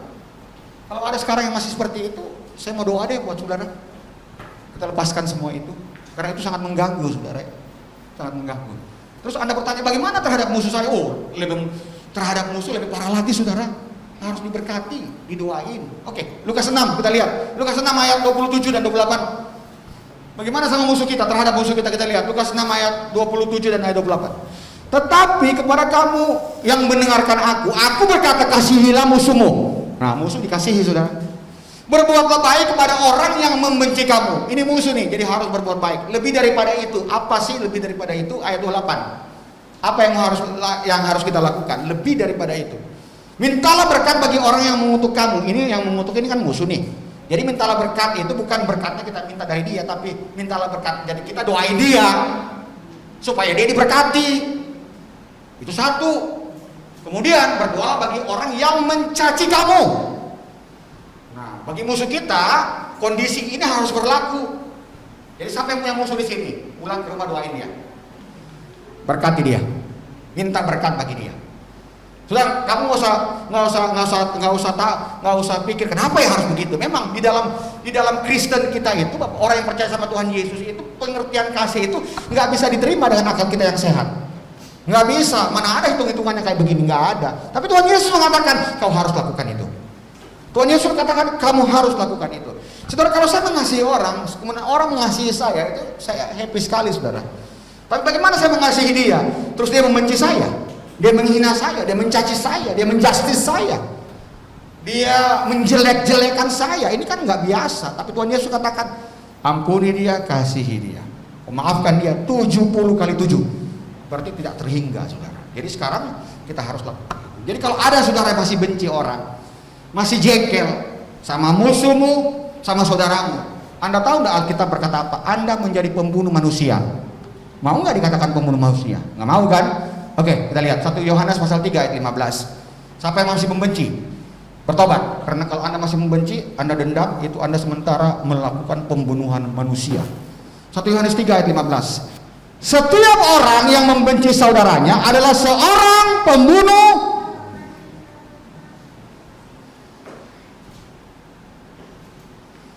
Setiap orang yang membenci saudaranya adalah seorang pembunuh manusia. Dan kamu tahu bahwa tidak ada seorang pembunuh yang tetap memiliki hidup yang kekal di dalam dirinya. Halo, berdamai. Berdamai saudara. Jadi kalau saya masih membenci orang, terlepas itu saudara saya atau musuh saya, ternyata Alkitab berkata bahwa engkau adalah seorang pembunuh manusia. Saya percaya hari ini kita akan lepaskan berkat kepada orang saudara kita, kepada musuh kita. Kita mau berdamai saudara ya, seperti yang Tuhan Yesus ajarkan kepada kita. Setiap orang yang membenci saudaranya adalah seorang pembunuh manusia. Kamu tahu bahwa tidak ada seorang pembunuh yang tetap memiliki hidup yang kekal di dalam dirinya. Jadi setelah saya keluar dari air, yang perlu saya lakukan adalah saya harus hidup di dalam kebenaran. Anda harus hidup dalam kebenaran, karena kebenaran itulah yang memerdekakan kita. Anda tidak akan bisa lepas daripada intervensi kuasa kegelapan kalau kita tidak hidup dalam kebenaran. Cuma untuk hidup dalam kebenaran memang butuh waktu. Butuh kita punya waktu-waktu khusus bagaimana kita bersama-sama dengan Tuhan. Kita nyembah Tuhan saudara. Kita masuk dalam hadirat Tuhan. Kita baca firman. Itu paling penting supaya kita benar-benar tahu tentang kebenaran. Karena Yohanes 8 ayat 31 Yesus berkata kepada orang-orang Yahudi yang percaya kepada dia. Yesus katakan, kalau kau tetap tinggal di dalam firman-Ku, kau benar-benar menjadi murid-Ku. Ayat 32 berkata, kau akan mengetahui kebenaran, dan kebenaran itu akan memerdekakan kita. Hati-hati di akhir zaman ini, pilihan kita dua. Mau jadi murid Tuhan sungguh-sungguh atau biasa-biasa. Kita nggak bisa main di daerah abu-abu saudara, nggak boleh. Kalau nggak hitam putih, karena Alkitab berkata Anda kalau abu-abu itu suam-suam kuku, dan kalau suam-suam kuku Anda dimuntahkan. Coba lihat ayat 31 di Yohanes 8 ayat 31. Maka katanya kepada orang Yahudi yang percaya kepada dia, jadi kalau kamu tetap dalam firmanku, kamu benar-benar adalah muridku. Berarti dalam Tuhan Yesus itu ada dua tipe murid loh. Ada yang benar-benar, ada yang biasa-biasa. Saudara mau masuk yang mana? Dulu waktu saya bergereja saudara ya, yang penting saya sudah bergereja kok. Saya baik sama orang, nggak masalah. Habis itu saya buat dosa, saya buat ini nggak ada masalah lah. Saya mau kasih tahu hati-hati. Maka katanya kepada orang-orang Yahudi yang percaya kepadanya, jika kalau kamu tetap dalam firman-Ku, kamu benar-benar adalah murid-Ku. Kamu mengetahui kebenaran, dan kebenaran itu akan memerdekakan. Kita butuh kebenaran yang memerdekakan kita. Kenapa Bapak Ibu sekalian? Kalau Anda menjadi murid yang biasa-biasa, berarti kemerdekaan yang ada pada Anda itu karena kemerdekaan yang biasa-biasa, bukan sungguh-sungguh. Kemerdekaan yang sungguh-sungguh beda dengan kemerdekaan yang biasa-biasa. Kemerdekaan biasa-biasa itu adalah sekalipun kita orang Kristen, tapi kita masih hidup di bawah perhambaan. Please, Galatia 5 ayat 1. Galatia 5 ayat 1. Demikian firman Tuhan. Supaya kita sungguh-sungguh merdeka. Kristus telah memerdekakan kita. Karena itu berdirilah teguh. Jangan mau lagi dikenakan perhambaan. Berarti dalam sistem kemerdekaan itu ada dua. Kemerdekaan yang biasa-biasa, kemerdekaan yang sungguh-sungguh. Saudara, saya mau kasih tahu, Anda bergereja jangan suam-suam kuku deh, rugi, udah habis waktu, ya kan, udah ngasih korban, terus kita cuma biasa-biasa aja. Jangan saudara. Waktu sekarang ini berbeda. Anda mau diangkat enggak? Kalau Anda mau diangkat, berusaha supaya hidup benar. Kenapa? Segala-galanya nggak ada gunanya nantinya. Ya kan? Kalau sudah secupak sedinar atau apa Pak Kepala? Secupak sedinar itu apa itu? Nah itu ngeri saudara. Suatu saat kita akan masuk dalam masa seperti itu. Supaya kita sungguh-sungguh merdeka, Kristus telah memerdekakan kita. Karena itu berdirilah teguh dan jangan mau lagi dikenakan perhambaan. Orang yang masih gereja masih ada perhambaan. Apa itu perhambaan? Salah sedikit marah, suka ceritain orang. suka jengkel orang, ya kan? Suka emosinya nggak bisa terkontrol, saudara ya. Tapi hari Minggu gereja. Nah, iblis mengatakan, iblis sekarang pintar. Ya udah kamu gereja aja lah, nggak apa-apa kok. Yang kamu marah, yang penting kamu marah, kamu gini, kamu suka begini, kamu bikin dosa, nggak apa-apa. Tapi kamu gereja supaya seimbang. Saya kasih tahu, jangan saudara. Jangan, supaya kita sungguh-sungguh merdeka. Kristus telah merdekakan kita. Karena kita berdirilah teguh dan jangan mau lagi dikenakan hukum perhambaan. Tinggallah dalam kerajaan Allah. Jaga kekudusanmu. Hidup di dalam pertobatan. Hidup di dalam pemulihan. Maka engkau akan masuk dalam kehidupan kasih yang sifatnya permanen. Dari situ baru kita nyatakan Kristus kepada dunia, kepada orang lain. Tadi kan pujian tadi mengatakan, nyatakan kepada dunia bahwa Kristus adalah Raja. Bagaimana mungkin saya menyatakan kepada dunia Kristus adalah Raja, sedangkan saya masih hidup dalam manusia lama saya? Bagaimana saya menyatakan kepada dunia bahwa Yesus adalah Raja, sementara saya hidup tidak sesuai dengan kasih? Saya pasti akan ditolak, saudara. Makanya dalam kerajaan Allah itu endingnya itu menyatakan Kristus kepada dunia, tapi tinggal manusia lamamu harus dihabiskan dulu, harus benar dikikis. Kemudian Anda bisa hidup dalam kasih, supaya ketika engkau mau menyatakan Kristus, kamu belum menyatakan Kristus, orang lihat kamu aja mereka udah senang. Apalagi kamu bicara tentang Kristus, mereka pasti lebih sukacita karena Anda sudah menunjukkan sesuatu yang baru dalam hidup Anda. Amin, saudara. Saya percaya hari ini firman Tuhan cukup ya. Nanti kita lanjut lagi. Kalau lanjut lagi terus-terus bisa jam 3 nih, Pak. Oke? Ya, mari kita persiapkan hati saudara. Tunaikan syukurku buat hari yang kau beri. Mari saya mengundang saudara bangkit berdiri. Tak habisnya kasih dan rahmat-Mu selalu baru. Lu baru dan tak pernah terlambat. Pertolongan-Mu besar setia-Mu di sepanjang. Saya rindu pujian ini kita nyanyi dari awal, saudara ya. Katakan Bapa.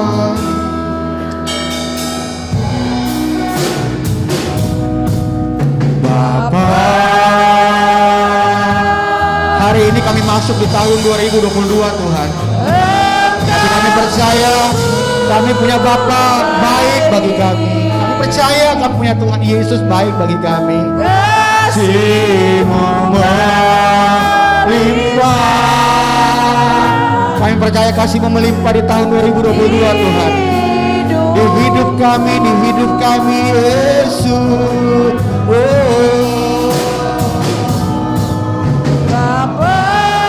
Thank you Lord Jesus.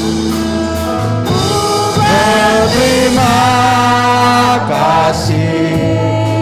Yes. Berkat-Mu hari ini yang Kau sediakan bagiku. Tunaikan syukur. Mari bersyukur buat kebaikannya. Tunaikan syukurku. Terima kasih Yes Lord. Bahwa Dia Kau beri tak habisnya kasih dan rahmat selalu baru, selalu baru dan tak pernah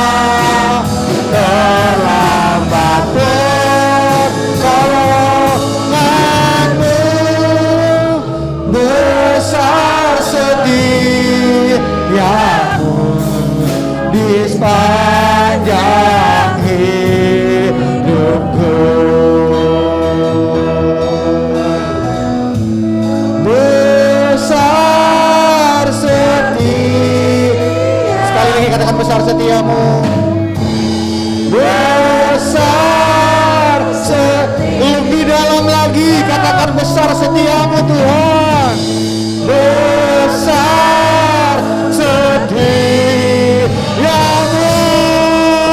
di sepanjang hidupku. Mari sembah Dia saudara. Besar setiamu, besar setiamu, besar setiamu Tuhan. Kami bersyukur, Kau Allah yang dahsyat, Kau Allah yang baik. Yesus, mari angkat pujian saudara, angkat syukurmu kepada Tuhan. Mari sembah Dia, naikkan ungkapan rasa syukurmu, terima kasihmu kepada Tuhan.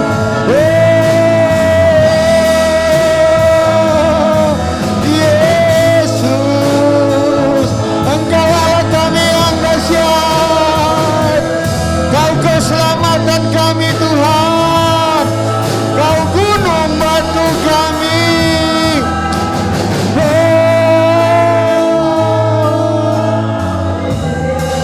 Mari naikkan syukur kepada Tuhan saudara. Mari sembah Dia, mari sembah Dia.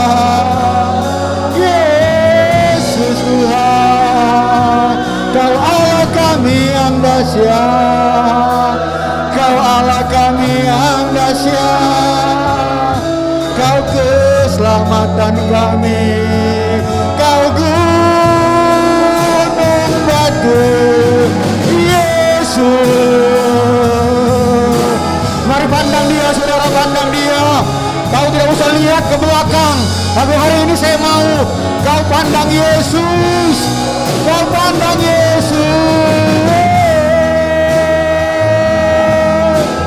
Yesus Tuhan, haleluya.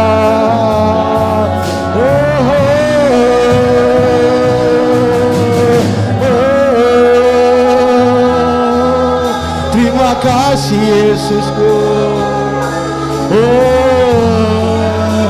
Setiap pujian penyembahan yang Kau sampaikan pada saat ini, hari ini saya mau kasih tahu, surga terbuka saudara ketika kita menyembah Tuhan. Mari ungkapkan sesuatu kepada Dia. Ini waktumu untuk berbicara kepada Tuhan. Tidak usah khawatir. Mari berbicara kepada Tuhan. Katakan sesuatu kepada Dia, karena Dia baik. Mungkin kau punya persoalan, kau punya masalah, hari ini kau ketaruh di belakangmu, dan hari ini mari kau pandang Dia, berserah kepada Dia. Mujizat pasti terjadi.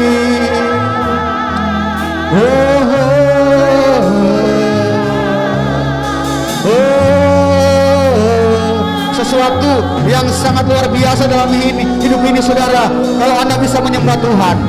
Anda perhatikan di tempat lain orang sulit menyembah Tuhan, tapi Anda di sini Anda punya waktu untuk menyembah Tuhan. Mari gunakan waktumu untuk kita menyembah Raja di atas segala raja, Tuhan di atas segala Tuhan. Yesus Tuhan, ajaib Kau Tuhan, ajaib Kau Tuhan.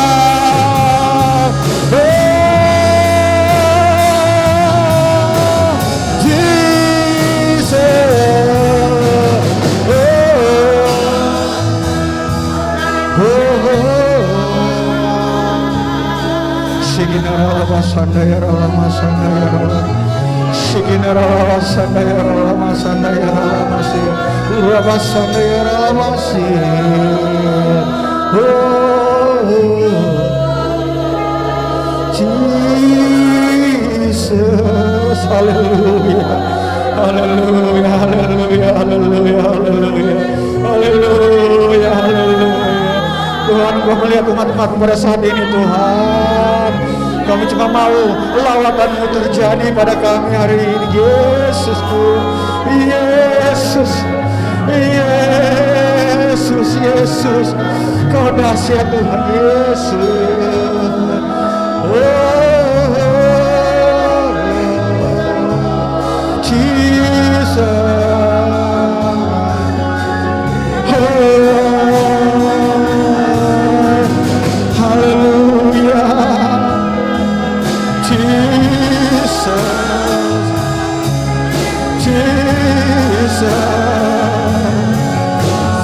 Terima kasih Yesusku. Hamba doa dalam nama Yesus. Dalam nama Yesus. Roh Kudus lawat. Roh Kudus lawat. Lawat, lawat Tuhan, lawat. Lawat Tuhan. Oh haleluya. Oh Jesus. Oh Jesus. Tuhan tolong.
Merasakan lawatan Tuhan terjadi di tempat ini. Haleluya, haleluya, haleluya. Haleluya, haleluya, haleluya. Haleluya, haleluya, haleluya. Jesus.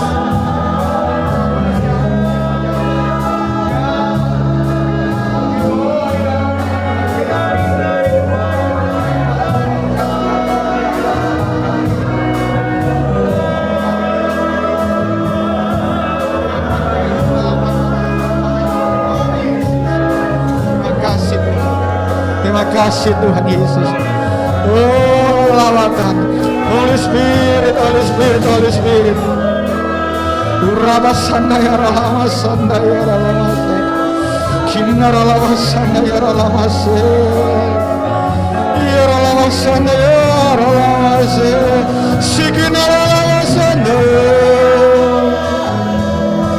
Haleluya. Lawat Tuhan, lawat, lawat, lawat. Lawat. Engkau mengetahui kebutuhan umatmu pada saat ini Yesus. Jamah Roh Kudus, jamah Roh Kudus, jamah. Jamah Roh Kudus, jamah. Jamah kami doa dalam nama Tuhan Yesus. Dalam nama Yesus. Oh kekuatan, kesehatan. Oh dalam nama Yesus. Oh berkat ekonomi Tuhan, pulihkan berkat mereka, pulihkan keluarga mereka. Kami doa dalam nama Yesus. Sikenara lawasana. Jesus, Jesus.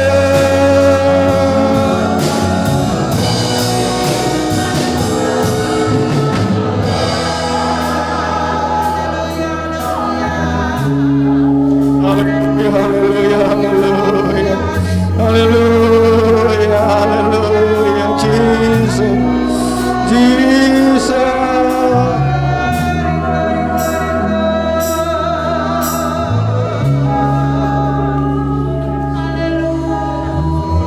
Jesus.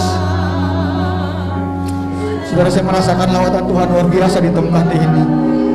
Oh, terima kasih Tuhan Yesus.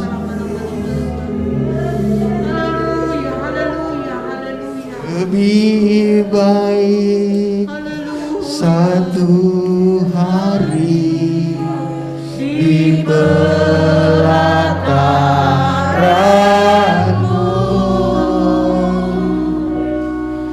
daripada 1000 hari di tempat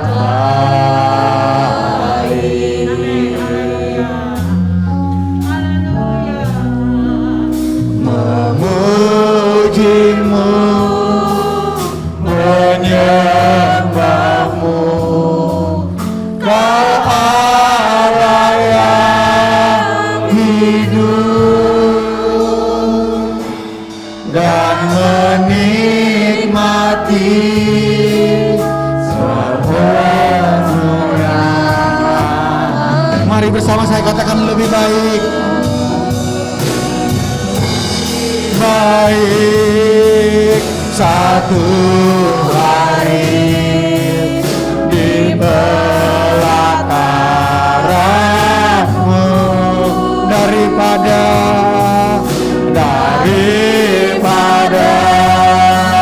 seribu hari di tempat lain.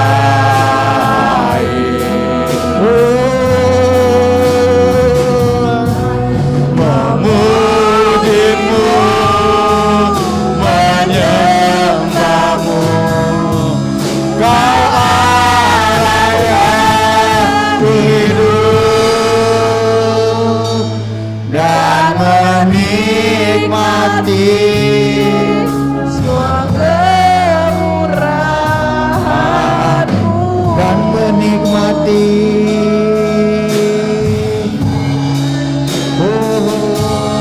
dan menikmati kemurahan-Mu. Kasih tepuk tangan yang mulia buat Tuhan. Saudara, hari ini kita rindu untuk berdoa buat Pak Gembala sama Ibu Gembala. Ibu Gembala, tolong ke depan. Ibu Gembala, kita mau berdoa. Ibu Gembala, silakan. Saudara, ini Bapak Gembala kita, ini Ibu Gembala kita. Hari ini saya rindu untuk berdoa buat Pak Gembala, Ibu Gembala. Hari di situ saja, Ibu, di sebelahnya. Mari angkat tanganmu, arahkan buat Bapak Gembala kita, Ibu Gembala kita. Jesus, haleluya, haleluya. Jesus, oh haleluya Jesus. Sikinaralawas sandayaralamas sandayaralamas. Sikinaralawas sandayaralamas sandayaralamas sanda. Saya diingatkan Roh Kudus untuk kita berdoa buat Bapak Gembala dan Ibu Gembala, saudara.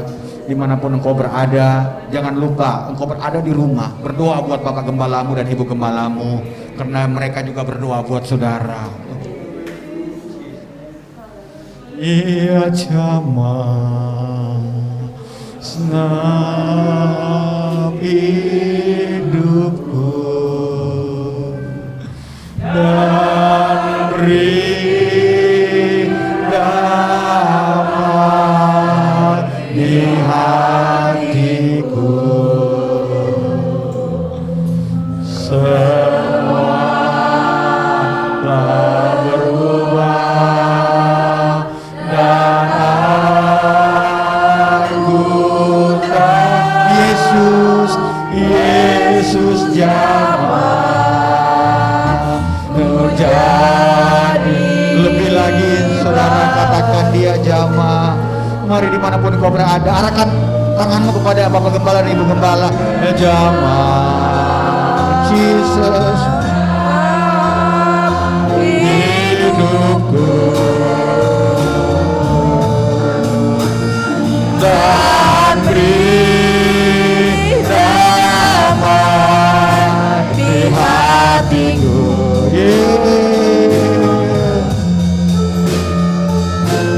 Semua telah berubah dan aku tak Yesus jamah ku jadi baru. Bapa, dalam nama Yesus Engkau melihat tangan kami yang terangkat Tuhan. Hari ini kami lepaskan berkat buat Pak Gembala kami dan Ibu rohani kami. Urabasandayaralamas sandayaralamas sikinaralamas sandayaralamas. Kami percaya Tuhan Yesus, Engkau telah menempatkan mereka berdua di tempat ini. Tuhan pasti selalu bekerja mendatangkan kebaikan bagi Pak Gembala dan Ibu Gembala kami. Tuhan Yesus, janji-janji Tuhan pasti akan terjadi bagi mereka.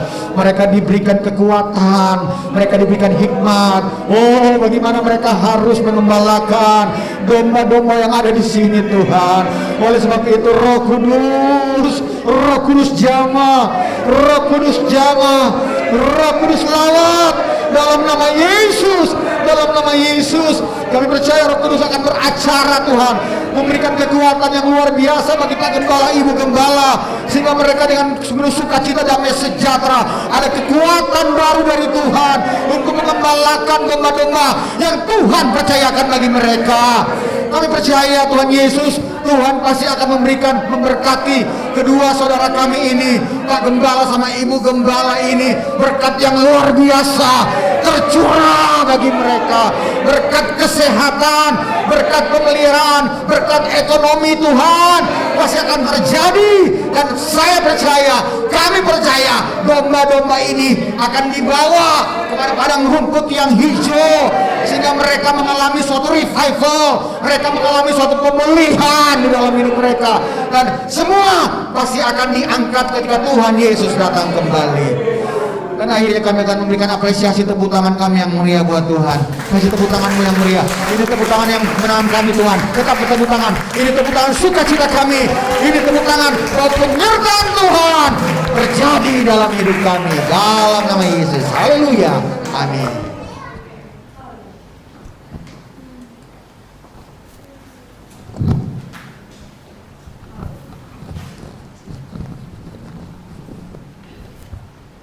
Puji Tuhan, silakan duduk. Terima kasih buat pelayanan yang begitu memberkati pada siang hari ini. Kiranya Tuhan pakai Pak Edi lebih luar biasa lagi, ya. Bu Gembala, saya juga nggak pikir dipanggil berdiri tempat ini ya. Jadi sedikit cerita saya tentang saya. Sebenarnya saya ini nggak ada planning untuk jadi hamba Tuhan atau juga Tuhan angkat jadi wakil gembala di gereja. Saya berpikir ya udah saya di Amerika, ya udahlah kerja, ngikutin planning yang saya sudah terapkan, yaitu saya ingin mau menjadi orang yang kerja di perusahaan terbesar di akuntan firm itu di Amerika, supaya saya mengikuti impian saya. Tetapi ada panggilan dari Tuhan, bukan sekedar saja panggilan, tapi saya merasakan kehadiran Tuhan, di mana kehadiran Tuhan itu membawa suatu restorasi, pemulihan, dan juga pemeliharaan yang saya tak pernah rasakan. Ya, di mana waktu kita dalam keadaan sulit untuk keluar dari pergumulan dosa yang selalu memperhambakan kita, yang membuat kita tidak nyaman dalam hati. Tapi waktu kita datang bersama Tuhan, Galatia 5 ayat 16 berkata, hiduplah dalam roh. Disitulah ada restorasi, pemulihan, dan pemeliharaan Tuhan yang terjadi dalam hidup kita. Dan itu yang saya rasakan. Dulu saya susah hidup bagaimana, saya selalu tercandu dalam pornografi dan lain-lain, dan juga hal-hal duniawi, bukan dalam narkoba, enggak. Tapi itu menjadi sesuatu yang menghambat saya dalam hati saya untuk tidak bersuka cita. Dan bagaimana saya bisa dipulihkan Tuhan, itu bukan sekedar bagaimana saya melakukan hal-hal yang dilakukan oleh hukum Taurat, ya. Dinyatakan 10 hukum Taurat, yaitu jangan melakukan ini, jangan melakukan itu, jangan melakukan. Tapi bukan sekedar itu, tapi di mana saya datang kepada Tuhan, ya, dalam kamar saya, di mana tidak ada orang melihat, dan saya menyembah Dia dan mencari dan terkoneksi. Disitulah baru ada divine intervention. Apa itu divine intervention? Itulah intervensi yang dari Allah melalui Roh Kudus memulihkan hati saudara-saudara supaya dipulihkan, direstorasikan, dan disembuhkan. Jadi bagaimana kita mau disembuhkan? Melalui hati kita utama, dari perhambaan, datang kepada Tuhan dalam kamarmu, sembah Dia dalam roh dan kebenaran. Di situ baru Tuhan bertahta dalam hidup kalian semua. Karena kekuatan kita nggak bisa menyelamatkan kita, ya. Kekuatan kita nggak bisa merestorasi hidup kita sendiri, tapi kuasa Allah yang mampu merubah segala. Bukan saja hati kita, tapi hidupan finansial mungkin, kesakitan. Tetapi Tuhan mau, ya. 2 Petrus 3 ayat 9 menyatakan, ya, Tuhan itu nggak lalai janji.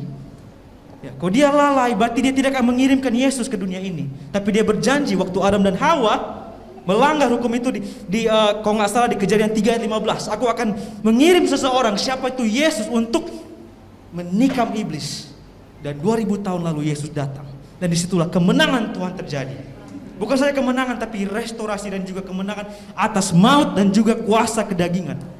Di situ kita harus datang kepada Tuhan supaya kita di pemulihan terjadi, restorasi terjadi. Dan itu yang saya alami. Di situ kenapa saya mau melayani. Bukan karena Tuhan bilang kau harus melayani, enggak, tapi saya percaya dan saya sudah melihat. Ya, Ayub 42 ayat 5 menyatakan, dulu aku mendengar, sekarang aku melihat. Kenapa aku melihat? Karena saya melihat pekerjaan Tuhan yang begitu ajaib dan perkasa yang memulihkan hati saya dan hati saudara-saudara dan hati keluarga saya. Dan di situ menjadi suatu motivasi buat saya melayani. Bukan karena Tuhannya saya hebat, tapi Tuhan saya mampu memulihkan hidup saya. Itulah mengapa saya melayani. Dan saya mampu juga mengatakan, kalau jika Tuhan memulihkan saya, Tuhan juga akan memulihkan ibu-ibu dan bapak-bapak sekalian. Bukan saya memulihkan, tapi membawa memelihara kalian semua, ibu-ibu dan bapak-bapak, ke dalam hidup yang kekal. Tapi Tuhan hanya mau satu. Kolose 2 ayat 6. Kalau kita bisa buka. Kalau nggak bisa, nggak saya baca aja.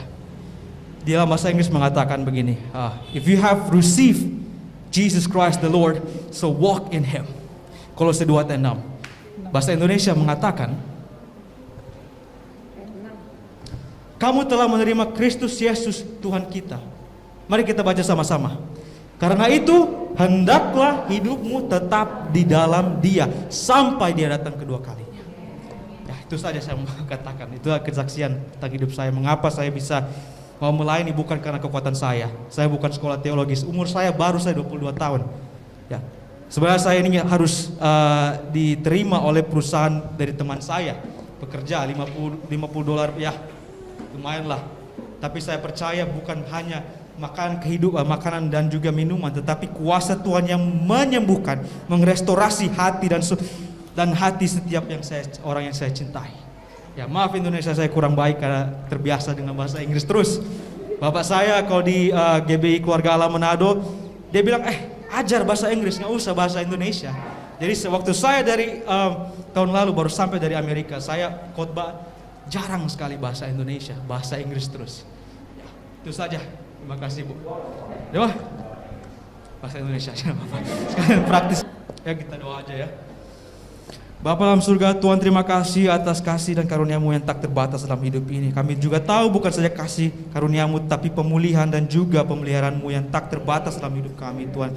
Kami percaya pada hari ini kami sudah mendengar firman Tuhan, dan kami percaya juga firman itu membebaskan kami dari kutuk dan juga perhambaan dosa yang merangut jiwa kita untuk jatuh dan juga hancur. Tapi kami tahu jika kami berada di kehadiran-Mu Tuhan, maka bukan aja perhambaan dosa terjadi, perhambaan yang terjadi oleh anak Allah, yaitu Roh Kudus dan juga penyertaannya yang selalu merestorasikan hati dan hidup kita. Dan kami percaya setiap hari waktu kita mencari Engkau Tuhan, selalu mendatangkan kebaikan, yaitu kebaikan di mana kedamaian sukacita selalu datang dalam hidup kita untuk melewati hidup-hidup yang susah ini. Kami percaya 2 Petrus 3:9 mengatakan Tuhan tak pernah lalai, tapi Dia sabar untuk semua kita ini tidak binasa, tapi melainkan bertobat. Karena kami percaya bertobat itu bukan untuk menghakimi, tapi bertobat itu mengubah kehidupan kita lebih dekat kepada Engkau. Karena lebih dekatlah kepada Engkau mendatangkan sukacita, mendekatlah kepada Engkau mendatangkan mujizat, dan mendatangkan kepada Engkau mendatangkan kebahagiaan, yaitu melayani Engkau dan hidup di dalam Engkau melalui pertarungan-pertarungan setiap hari. Kami percaya Tuhan, dari setiap orang-orang yang mendengarkan firman Tuhan dan menyembah, mereka sudah dilawat dan juga diberkati secara mental dan juga jiwa mereka dan juga setiap aspek dalam hidup mereka untuk selalu dekat kepada Engkau, berpegang teguh firmly in the name of Jesus Christ. Dan kami percaya setiap orang yang akan pulang dari tempat ini bukan lagi orang-orang biasa, tapi menjadi murid-murid yang luar biasa, yang selalu bereaksi, yang menjadi pelopor bagi Allah untuk mendatangkan kebaikan bukan saja hidup mereka, tapi orang-orang yang mereka cintai, orang-orang yang mereka ketemui, menyatakan bahwa Yesus kita itu hidup dan mampu untuk menyembuhkan bagi siapa saja yang kami ketemui. Terima kasih Tuhan, ini adalah menjadi doa kami. Engkau bertakhta, Engkau mempunyai otoritas yang begitu luar biasa, dan padamu kami selalu menyembah, dan padamu lah Tuhan kami selalu bow in your name God, and we believe, dan kami percaya selalu ada kuasa itu, kuasa yang menyembuhkan, kuasa yang mengubah dari segala hal yang tidak ada menjadi ada. Di dalam nama Tuhan Yesus Kristus kami berdoa dan mengucap syukur dalam nama-Mu, dan berdiri teguh untuk melawan si jahat sampai pada datangan Engkau Tuhan. Di dalam nama Tuhan Yesus, haleluya, amin.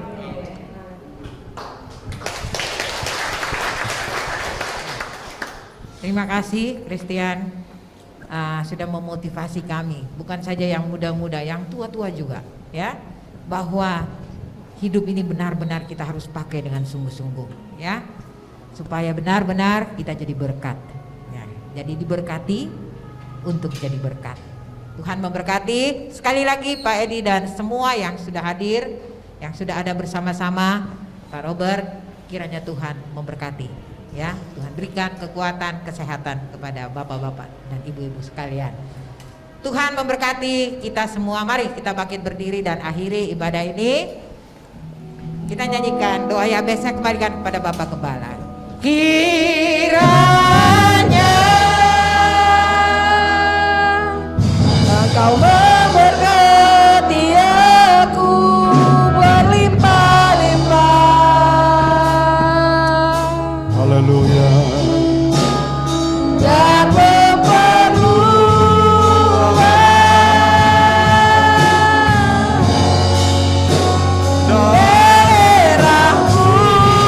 Haleluya, haleluya, haleluya. dan kiranya tanganmu menyertai aku dan melindungi aku daripada malapetaka,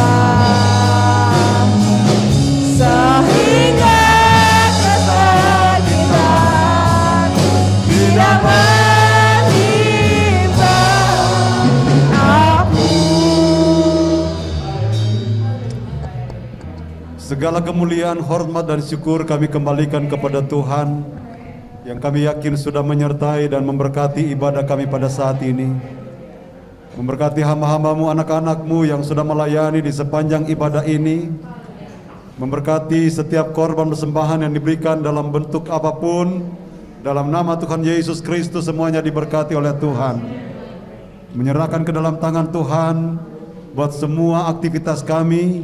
Biar kiranya Engkau terus menyatakan kuasa dan kasih-Mu, penyertaan perlindungan-Mu di dalam setiap kehidupan kami.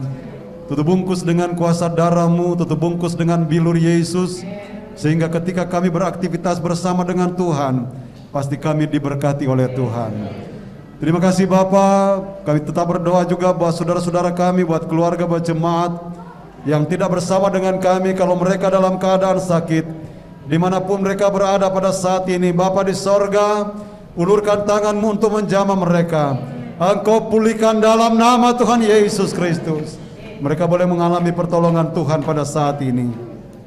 Kami juga tetap berdoa buat bangsa negara, pemerintah yang ada di Indonesia. Engkau pulihkan bangsa kami ini. Engkau selamatkan bangsa kami ini ya Tuhan. Buat pemerintah yang ada, Engkau berikan hikmat kebijaksanaan agar benar-benar mereka dapat menjalankan tugas mereka dengan sebaik-baiknya demi kepentingan semua masyarakat yang ada di negara dan bangsa ini. Kami juga tetap berdoa biar kiranya Engkau menghancurkan, memusnahkan, mematikan virus corona dalam nama Tuhan Yesus Kristus, dan biar kuasa Allah dinyatakan di dalamnya, dan kami semua ada di dalam perlindungan dan pertolongan Tuhan dan dijauhkan dari virus ini. Nama Tuhan dipuji, nama Tuhan dipermuliakan. Terima kasih Bapa. Kalau nanti Pak Edi dan Christian mungkin akan kembali beberapa hari ke depan ke Manado, Engkau akan juga tolong, Engkau lindungi, tutup bungkus dengan kuasa-Mu. Engkau jauhkan dari hal-hal yang tidak diinginkan. Perjalanan mereka adalah perjalanan yang disertai dan diberkati, dilindungi oleh Tuhan, dan tibakan dengan tidak suatu kurang apa-apa, dan Engkau juga yang ditinggikan dan dimuliakan di dalamnya. Terima kasih. Sebentar kami akan kembali pulang. Sertai dalam perjalanan kami, jauhkan, hindarkan dari hal-hal yang tidak diinginkan, tibakan dengan tidak suatu kurang apa-apa. Terima kasih Bapa. Dan pada akhirnya jemaat yang dikasihi Tuhan, pulanglah dengan berkat daripada Allah Bapa, cinta kasih dari Tuhan Yesus Kristus sebagai Allah Anak, persekutuan Allah Roh Kudus kiranya menyertai kita sekalian, menuntun, menghibur, menguatkan, bahkan meneguhkan iman, percaya, keyakinan kita, mulai pada saat ini sampai selama-lamanya. Tuhan Yesus datang kembali pada kali yang kedua. Dengan pengucapan syukur, kami sudah terima berkat-berkat dari Tuhan, dan kami akhiri ibadah kami pada saat ini. Kami alaskan hanya di dalam nama Tuhan Yesus Kristus. Haleluya. Dan kita semua berkata amin. Tuhan memberkati kita semua. Haleluya. Amin.